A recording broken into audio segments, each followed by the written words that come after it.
Welcome to LC Screen Talk. My name is Larry, and this is my review of The Fantastic Four.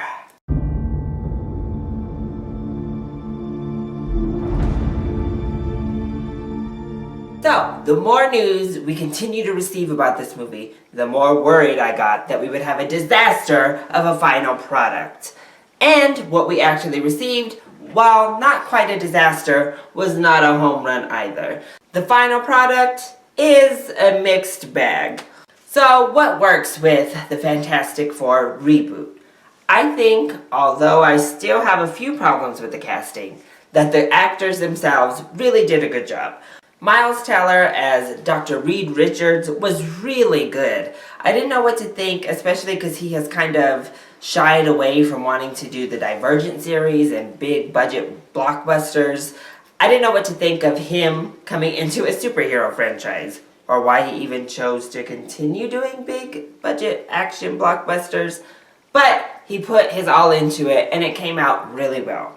I thought Michael B. Jordan was also fantastic. For me, he might have actually been the highlight of the whole film. He brought an exuberant energy, a lively energy, and great comic relief to a movie that lacked all of those things without him in it. I thought Jamie Bell did well. He did much better as best friend to Reed Richards, I thought, than he did voicing the Thing.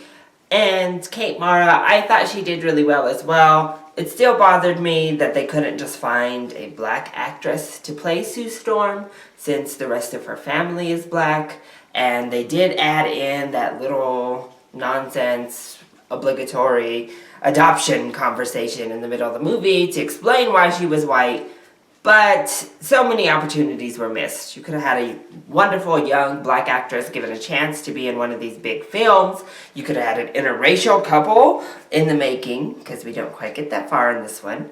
But for what it was, Kate Mara delivered what she needed to deliver. I also thought Toby Kebbell was okay as Dr. Doom. Not fantastic, but not terrible. He was just kind of there. Some parts he pushed it, some parts I believed it.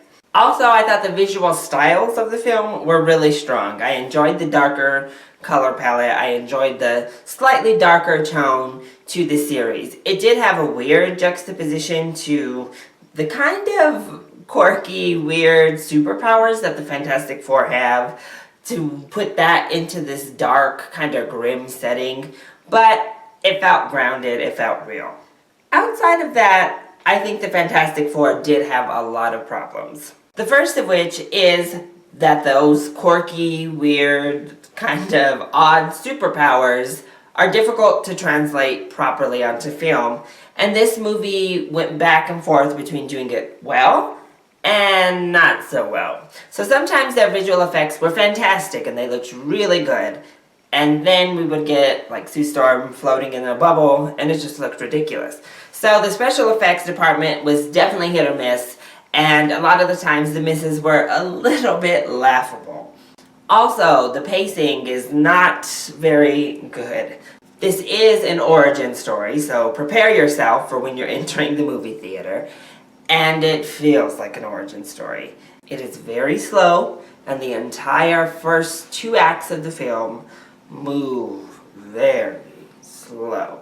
And then we finally get to a more action-packed finale, but it doesn't last very long, and it builds up to what should be a huge ordeal that kind of fizzles out and never really delivers on the promise that we're given leading straight into it.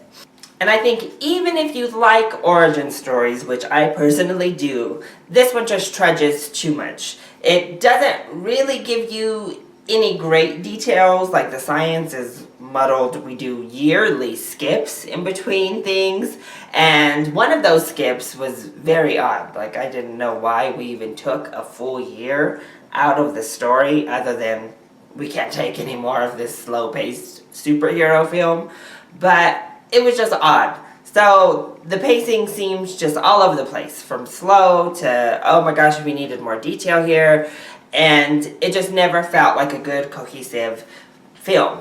And it just was missing fun and missing a little bit of that lightheartedness that even Fox's own X-Men films. It definitely is not on par with films like Days of Future Past, which I still think is Fox's best superhero film to date, but it doesn't even really compare to some of the mid-range X-Men films that were done.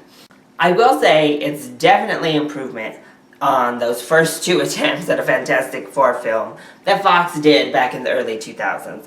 But I don't think they set the bar particularly high, so I don't know if that's a compliment or saying, great job for being standard. So, overall, I say that Fantastic Four will make a nice rental because it doesn't necessarily need to be seen on the big screen. There aren't fantastic visual set pieces that you just need to experience in the most immersive experience possible. We have some nice visuals, we have some good visuals, we have some interesting visual cues, but nothing that requires theater viewing. And the entertainment factor would be there if you only paid $1 for it. Definitely not a 10 to 15. So, that has been my review for the Fantastic Four. I hope you enjoyed it. If you did, go ahead, click like down below and subscribe to the channel so you are always up to date on our latest videos. Also, join in on the conversation. Are you excited to see the Fantastic Four? And what is your favorite Fox superhero film?